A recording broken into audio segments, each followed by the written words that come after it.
ഹൈക്കോടതിയിൽ അംഗീകാരത്തിനായി ഒക്കെ പോകേണ്ടതാണ്. അപ്പോൾ എന്തായാലും അത് വ്യവഹാര വഴിയാണ്. അപ്പോൾ പരിശോധിക്കപ്പെടട്ടെ. ബാബു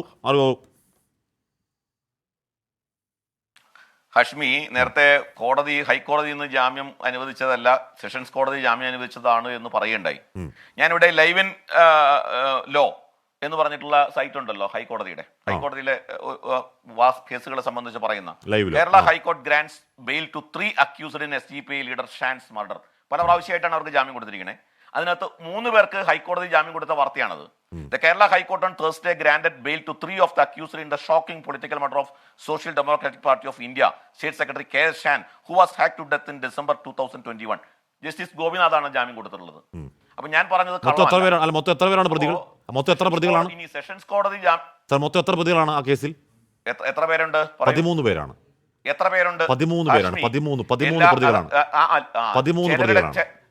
അതെ, ചിലർക്ക് സെഷൻസ് കോടതി ഞാൻ പറയാം, സെഷൻസ് കോടതി ജാമ്യം കൊടുത്തതിനെ ചോദ്യം ചെയ്തുകൊണ്ട് ഹൈക്കോടതിയിൽ പോയി. ഹൈക്കോടതി സെഷൻസ് കോടതിയിൽ നിന്ന് ജാമ്യം കിട്ടി. ഈ ഗൂഢാലോചനയിൽ പങ്കുള്ളവരാണ് ഹൈക്കോടതിയിലേക്ക് പോയി ജാമ്യം വാങ്ങേണ്ടി വന്നത്. സെഷൻസ് കോടതി ജാമ്യം ചോദ്യം ചെയ്തു. സെഷൻസ് കോടതി ജാമ്യം കിട്ടിയപ്പോൾ പുറത്താണവർ. ചോദ്യം ചെയ്തു ഹൈക്കോടതി. സാർ, ഇതിൽ സാങ്കേതികത്വം എന്താണ്? സെഷൻസ് കോടതിയിൽ ജാമ്യം കിട്ടിയ പ്രതികൾ പുറത്താണ്. അതിലൊരാൾ വിവാഹം കഴിച്ചു, സുഖമായി ജീവിക്കുന്നു. താങ്കൾ പറഞ്ഞ സാങ്കേതികതയാണ്. താങ്കൾ തുടക്കത്തിൽ പറഞ്ഞ എന്താണ്? ഹൈക്കോടതിയിൽ പോയല്ല സാർ ജാമ്യം കിട്ടിയത്. ഹൈക്കോടതിയിൽ പോയല്ല ജാമ്യം കിട്ടിയത്, സെഷൻസ് കോടതിയിലാണ് ജാമ്യം കിട്ടിയത്. സർ, ഹൈക്കോടതിയിൽ പോയി അല്ല ജാമ്യം കിട്ടിയത്. 13 പേരിൽ താങ്കൾ പറഞ്ഞവർ ഗൂഢാലോചനയിൽ പങ്കെടുത്തവർക്ക് ഒഴികെ കീഴ്ക്കോടതിയിൽ ജാമ്യം കിട്ടിയതാണ്. വെറുതെ കഥയില്ലാത്ത കഥയ്ക്ക് വാദിക്കല്ലേ ശ്രീ ബാബു? അങ്ങ് പറഞ്ഞു പൂർത്തിയാക്കൂ, സമയം കഴിഞ്ഞു. പറയാം സർ, ആ ജാമ്യം കൊടുത്ത നടപടിയെ പറയുന്നത് കേൾക്കൂ. ജാമ്യം കൊടുത്ത നടപടിയെ ചോദ്യം ചെയ്തു. അത് സ്വാഭാവികമല്ലേ? അത് സ്വാഭാവികമായ വ്യവഹാര വഴിയല്ലേ ആർ ബാബു? അത് ഏത് വ്യവഹാരത്തിലെയും ആർ ബാബു കീഴ്ക്കോടതി ജാമ്യം കൊടുത്തു. അല്ല ആർ ബാബു കീഴ്ക്കോടതി ജാമ്യം കൊടുത്തു. സ്വാഭാവികമായും പ്രതിഭാഗം പ്രോസിക്യൂഷൻ കണ്ണും കെട്ടിയിരിക്കോ, അല്ല കൈ കെട്ടിയിരിക്കോ, അല്ലെ വാദിഭാഗം പ്രോസിക്യൂഷൻ കൈ കെട്ടിയിരിക്കോ? അവർ അപ്പീൽ പോവില്ലേ? ആ അപ്പീലാണത്. അപ്പീൽ പോവില്ലേ? അപ്പീൽ പോവും സർ, അപ്പീൽ പോവും. അത് സ്വാഭാവിക വ്യവഹാര വഴിയാണ്. എന്റെ ചോദ്യം, ജാമ്യം കിട്ടിയത് എവിടെ നിന്നാണ്?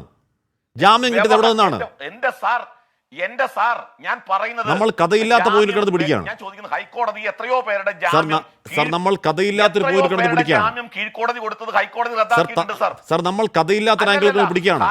ഈ കേസിലെ താങ്കളാണ് നടിക്കുന്നത്. താങ്കൾ പറഞ്ഞ ഒരു വാദം പൊളിഞ്ഞതിൽ താങ്കൾ വേറെന്തൊക്കെയോ പറഞ്ഞ് അതിന്മേൽ കെട്ടിപ്പൊക്കുകയാണ്. അങ്ങനെയല്ല കഥ. അതിന്റെ കഥ ഈ സെഷൻസ് കോടതി തന്നെ ഈ പ്രതികൾക്ക് ജാമ്യം കൊടുത്തതാണ്. സർ, ഗൂഢാലോചന പങ്കുള്ളവർക്ക് മാത്രമാണ്. ഗൂഢാലോചനക്കാർക്ക് ഒരാൾക്ക് മാത്രം ജാമ്യം കൊടുത്തു. ശരി, ഞാൻ 3 പേരുടെ കാര്യം പറഞ്ഞു. താങ്കൾ പറഞ്ഞത് ഒരാളുടെ ജാമ്യം കൊടുത്ത കാര്യമാണ്. ഓക്കെ, ബാക്കി 10 പേരോ? താങ്കൾ പറഞ്ഞത് ഒരാൾക്ക് മാത്രമേ ഹൈക്കോടതി ജാമ്യം കൊടുത്തു എന്നാണ്. ബാക്കി 10 പേരോ? 3 പേരുടെ കാര്യം പറയുന്നു. ഓക്കെ, ബാക്കി 10 പേരോ? ജാമ്യം കൊടുത്ത കാര്യം ഇപ്പൊ വാർത്ത. ബാക്കി 10 പേരോ? ബാക്കി 10 പേരോ? ബാക്കി 10 പേരുടെയും ഹൈക്കോടതിയിൽ വന്നു കേസ്. സർ, താങ്കൾ ലൈവ് ലോയിൽ തപ്പിയപ്പോൾ ബാക്കി 10 പേര് എടുക്കണ്ടേ? നടപടിയെ ശരിവെച്ചു. താങ്കൾ ഇത്ര വിശദമായി തപ്പിയപ്പോൾ ആ 10 പേരുടെ പേരോട് ഗൂഗിൾ തപ്പി എടുക്കണ്ടേ? സാർ, ഇതിൽ ഗൂഗിളിലെ പ്രശ്നം എന്താണെന്ന് പറയും. ഗൂഗിളിലെ പ്രശ്നം മൊത്തത്തിൽ ആധികാരികം കിട്ടണമെന്നില്ല. നമ്മൾ ഈ ഗൂഗിളിൽ തപ്പുമ്പോൾ, വാട്സപ്പിൽ തപ്പുമ്പോൾ മൊത്തം ആധികാരികമായ വിഷയം കിട്ടണമെന്നില്ല. അതാണ് പ്രശ്നം. പോട്ടെ, ഞാൻ പറയുന്നത് താങ്കൾ പറഞ്ഞത് ഏതാണ്ട് ഒന്നാണ്. ഞാൻ പറയുന്നത് എന്താണ്? എന്റെ പൊന്നു സാർ, സാർ പറഞ്ഞത് എന്തായിരുന്നു? സാറ് പറഞ്ഞത് എല്ലാവർക്കും ഹൈക്കോടതി പോയി ജാമ്യം കിട്ടുന്നില്ല പറഞ്ഞേ. സാറ് പറഞ്ഞ എല്ലാവരും ഹൈക്കോടതി ജാമ്യം കിട്ടുന്നില്ല പറഞ്ഞേ. എന്റെ പൊന്നു സാർ, സാറ് പറഞ്ഞത് എല്ലാവരും ഹൈക്കോടതി പോയി ജാമ്യം കിട്ടുന്നില്ല പറഞ്ഞേ. എല്ലാവരും. ബാക്കി 10 പേരുടെ കാര്യം എന്നാ ബാബു പറയോ?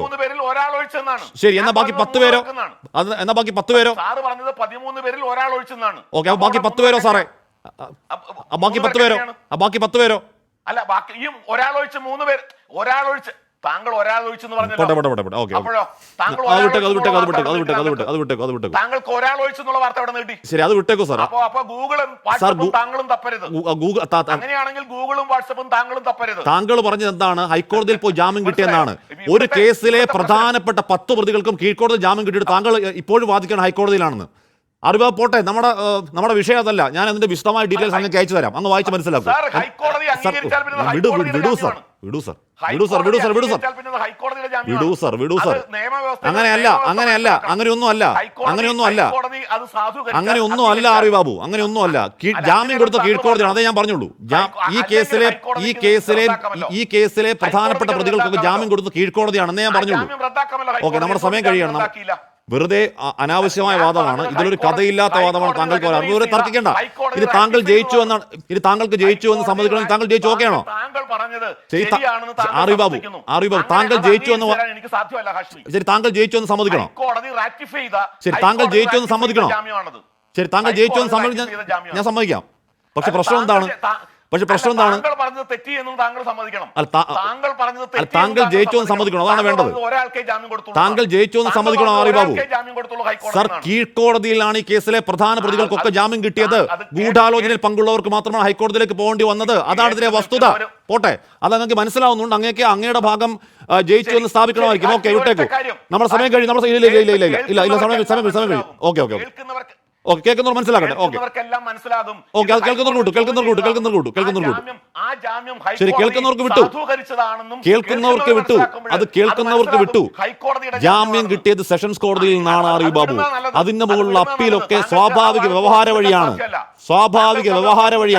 ആർ വി ബാബു അത് സ്വാഭാവിക വ്യവഹാര വഴിയാണ് ആർ വി ബാബു അപ്പീലും വേണം സുപ്രീം കോടതിയിൽ പോകുന്നതൊക്കെ സ്വാഭാവിക വ്യവഹാര വഴിയാണ് ഒരു കേസിന്റെ ജാമ്യം കിട്ടുന്ന അടിസ്ഥാനമായി ആ സെഷൻസ് കോടതിയാണ് അത് മനസ്സിലാക്കും പോട്ടെ അതങ്ങനെ മനസ്സിലാവുന്നില്ലെങ്കിൽ ഞാൻ വിട്ടു